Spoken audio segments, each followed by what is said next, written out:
Wow, what an eventful week 15 we have had. Wow, and comical. We've seen the most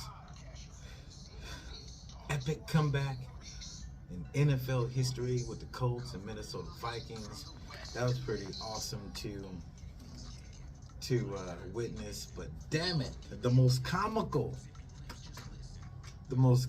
is, but gotta be, damn it, wow, Patriots, the hoodie.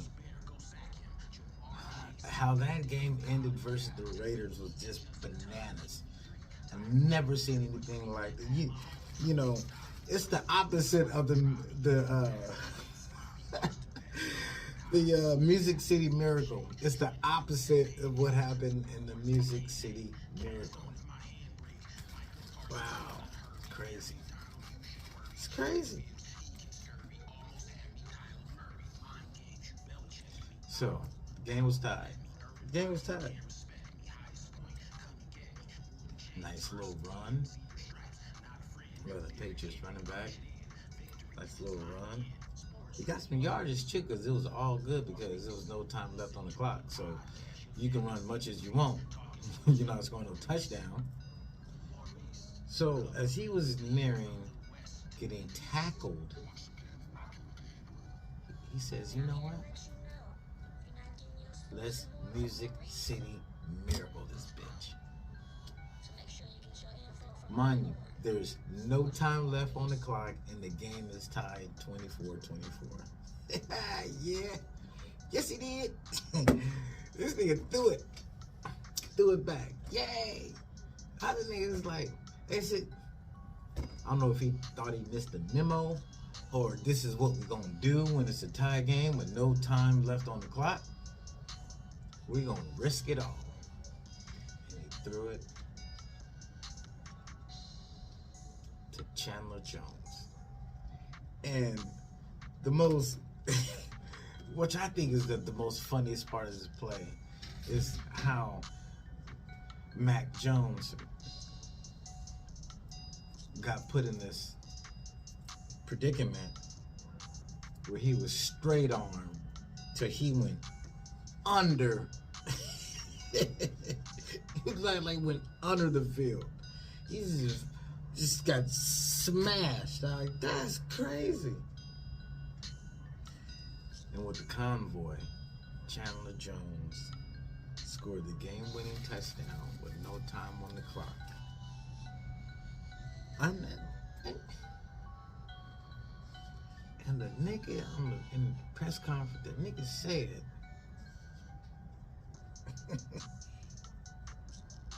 it is what it is.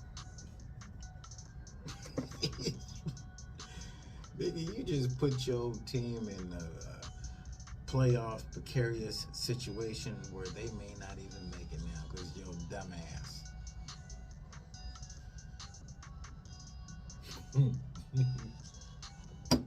But what's more, you know what? The most comical thing that happened week 15 is what happened in Duval County. How about them Cowboys?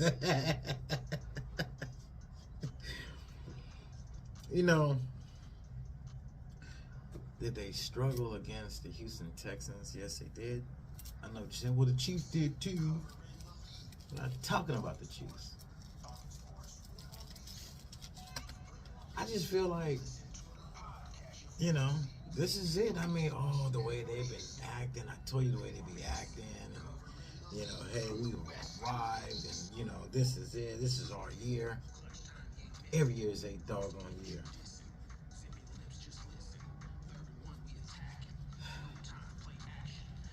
Nothing happens.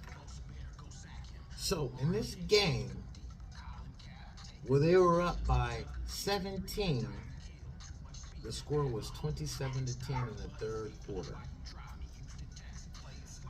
The Jaguars put a 40 burger on that so-called vaunted Dallas defense.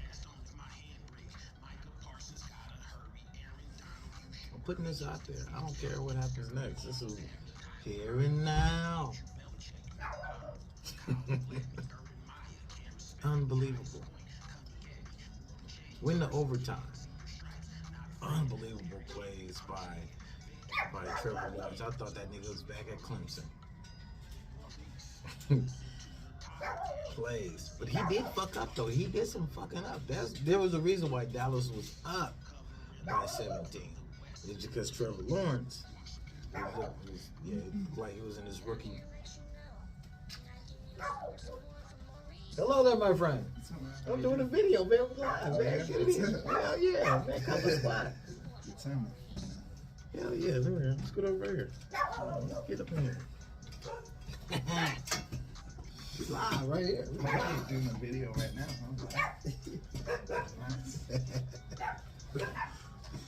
You know, I got immaculate timing. Yeah.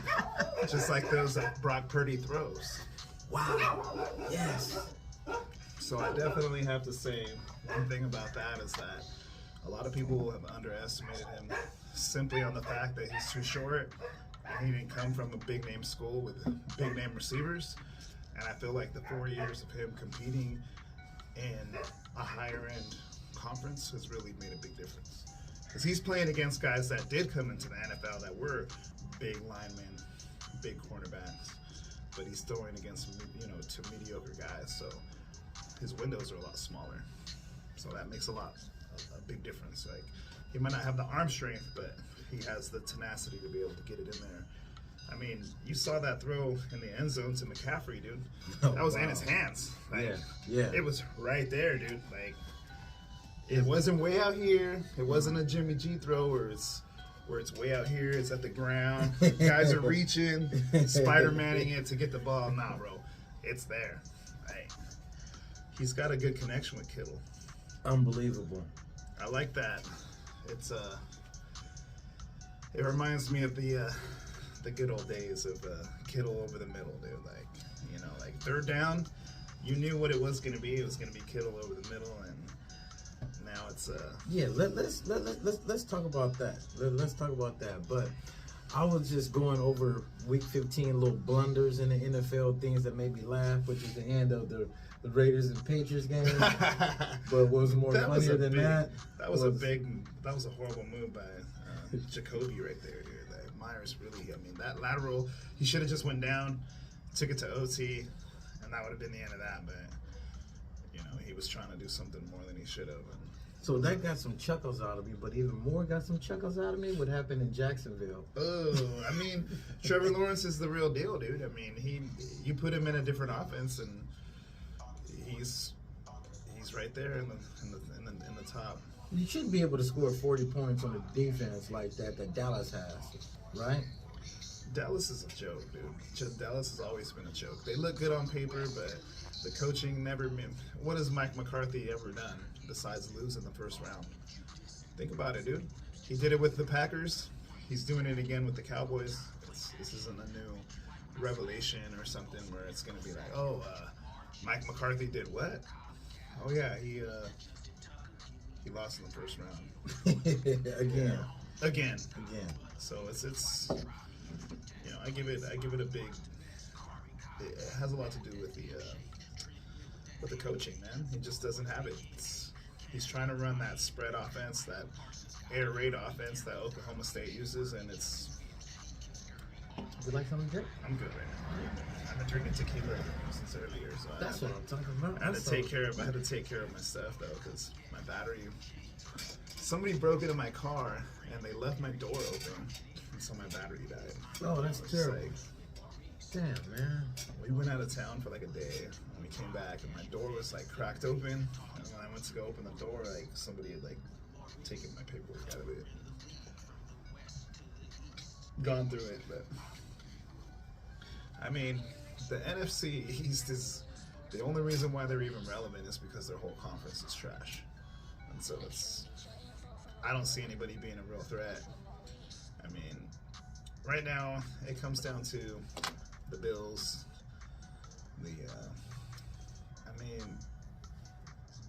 Patrick Mahomes is good on paper right now, but he faced us with 9 starters out on defense. So third time's a charm. he got a couple of good throws to Kelsey, and you eliminate those, and that was a different game. The first half was close. And in the second half, things got out of hand. We looked very, gassed. very quickly. We looked gassed. That's just what it was. It was just So Brock, he comes in. What I noticed first is just his sidelines, his body language, his movement, and also his moxie, his enthusiasm. And he came in there and against Miami, and I was like, okay, all right, cool. Against the Buccaneers, okay, cool. At home, friendly crowd. Got a lot going for him, especially with that defense that we have. But I wanted to wait to see on the road in the big game with hats and shirts on the line. Hopefully Santa will bring me one. And what a damn good game he played. Like, are you kidding me? I seen him using his vision to scan the whole entire field. Jimmy G would lock into the first 2 receivers, and that was it. You knew he was going one of 2 places: his first read or his second read, and he's throwing the ball. Purdy, he steps up into the pocket, he scrambles out, he buys himself time. I mean, he looks like Drew Brees out there, man, to be honest. That's who he reminds me of, dude, because he's not very big. His arm strength isn't crazy, but he puts it right on the money. I like his pocket presence. He's the pocket presence. He can move around in the pocket. He can move away from the pressure. He can step up in the pressure. You know what I'm saying? And then deliver the ball downfield with accuracy. You know who did that back in the day for us? Joe Montana. Yep. I'm not saying he's the next Montana, but I have a hard time letting Trey start next year if he takes us all the way. I mean, that's what I'm looking at. It's just quarterback play. So we keep them both, dude. I think we keep them both because they both have 4-year contracts. Trey's got 2 more years left after this. I mean, if they want to compete, then go ahead and compete. Garoppolo, I could see him going to the Bucs or somewhere like that. You know what I'm saying? I would like for him to go somewhere decent. I see him changing the Colts if he goes to the Colts. Yeah, he's the Colts are reasonable. Yeah, he's a game changer. Matt Ryan's arm just looks weak, dude. By the third quarter, you can tell he looks burnt out. Like, yeah, he's still Matty Ice, but you can tell the snap in the ball is just not there, man. The reps is getting to him. That's why they need about that. When he had Julio, dude, you could tell, Julio was snatching the ball out of the air, dude. Now these guys are waiting, and then it's coming to them, and they're like, boom, all right, there it is. And I'm like, man, you can see every single throw. Like, if I was one of those guys, man, you'd be on it right there. You already know where the play is going. That's why he throws so many picks. Cause bubble screens and slants. That's what they need to do. Just bubble screens and slants and run the ball 25, 30 times. Maybe give that elbow some relief or something. Well, Taylor going down really hurt that. That's a big deal. That's a big deal. It hurt my fantasy also. Speaking of fantasy, man. I have not looked. Oh, this is our fantasy playoffs. Yeah. I haven't looked because I'm nervous. I'm scared. I was gonna just wait till I get the alert on Tuesday morning. I definitely took the first round. Fuck. I'm up, but you put up some points, but I mean I won the first round. Damn. Next week should be interesting. I might start Purdy this week. We'll see. Yeah, I mean, I can't start him over Josh Allen, dude. I mean, Josh Allen's he's amazing. When Jonathan Taylor went out, I'm like, that was a big L, dude. Like, I don't know. And then some of the other players, I could just tell my fantasy league and my fantasy team didn't do good because I'm sitting here watching football. Them niggas, I see what them niggas are doing or not doing. So no, I'm not gonna look. I really need them to just eliminate the turf, man. They need to just go all natural grass, keep it natural. Because I mean, there's too many players, dude. It's too obvious that the way that the turf responds is bad for the human joints, and they're getting so many ACL, MCL, PCL. Easy, too. High ankle sprains. Yeah. These guys are non-contact injuries, dude. I mean, come on. I can see if, Kyler Murray. You're getting chopped up. Okay, yeah, you got a knee chop. Okay, yeah, I can see, getting the Brady to the knee. I can see that. Okay? But, when you're taking just you're literally just taking, throwing the ball and then walking away and then my knee. Like, man, that's it. Like, I had a Giants fan over earlier today. is that right? Yes. I can only guess who it was. Right. This nigga had the audacity to say that we don't want to play them in the playoffs. Hold on. There's no clinch. Shit, we'll be licking our chops, dude. We'll have half of the starters out by halftime. I told him it was gonna be 31-13. That's gonna be a hard 13. Generous. That's being generous. I feel like we have the ability to shut out every single team in the playoffs, man. We're only giving up so many points per game, dude, and we only lock it down even worse. So you better go up on us 31-14 at halftime, or it's over, dude. Because Purdy's gonna put up at least 2 touchdowns. McCaffrey's gonna put up 1 or 2. Kittle's gonna put up.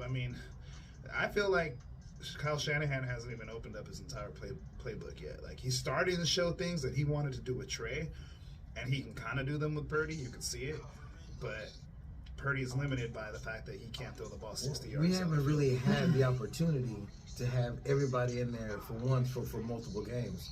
So now you got Elijah Mitchell, you got CMC, you got Debo, you got IU, you got Kittle, right? And then you got Jawan Jennings. And then if you want to throw Ray McCloud in, but I'm just saying those pretty much, we need to see those core guys, our running backs, our wide receivers, everybody on the same field consistently. And then we were able to see exactly what our roster can do. CMC's changed the game, though, dude. That's without a doubt, he was worth every single pick we gave up for him. I'm not too worried about the Trey thing now, especially because if we lock up like Bosa, we can lock up like a couple more guys for a couple more years. We keep those core guys. Greenlaw, we lock up Greenlaw. We lock up Alshire. We lock up, And they're not going to cost a lot of money. That's the thing about it. So I don't know, man. Greenlaw might be. He could be another Fred Warner type player because he can be a game changer. Don't forget that goal line stop. This is what I was pondering the other day. I'm glad you brought up that because we have one hell of a linebacking core, and you brought up the 2019 team also. Yeah. So out of the let's just be fair. The defense that we got right now, I think our secondary is better than we had in 2019. Without a doubt. So this year, that defense, is it better than what we had with Ray Hittner, Willis, Bowman? You're talking about the old school Justin Smith and all those guys? Yeah, Aldon Smith. I would say that we're Ray better McDonald. because, and this is my main argument about that we're better, is the fact that we don't give up the deep ball. Right? We train, blood, sweat, tears, twins, aches, cold baths, ice baths, to get to these playoffs. This is what it took. You know what I'm saying? Team effort. Team effort. We're family. All night. Worldwide. Not nationwide, worldwide. It's an international thing. They're not over yet. There's still a chance they can see the postseason right now. Los San Francisco are the winners of the NFC West, and we got